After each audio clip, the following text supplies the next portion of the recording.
Hey guys, my name is Elijah, and in this tutorial I will show you how to create a template in ClickUp. This is very simple and easy, so in order to create a template in ClickUp, you will have to choose a project or a space that you want to create a template for. So I will choose my theme space and click on these three dots which says Space Settings. Go down until you see Templates and click on that as well. Now click on Save as Template and then add a template name. So I will add template number 1 name.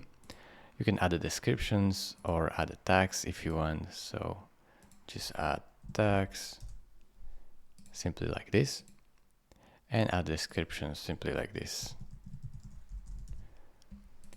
You can also share with all members or only me, or select only a certain people, or you can share with everyone or admins only.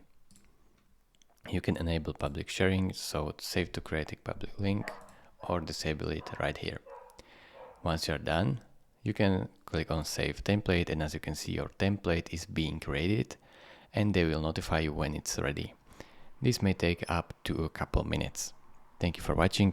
If this video was helpful to you, consider subscribing and liking this video, and I will see you in the next tutorial. Bye bye.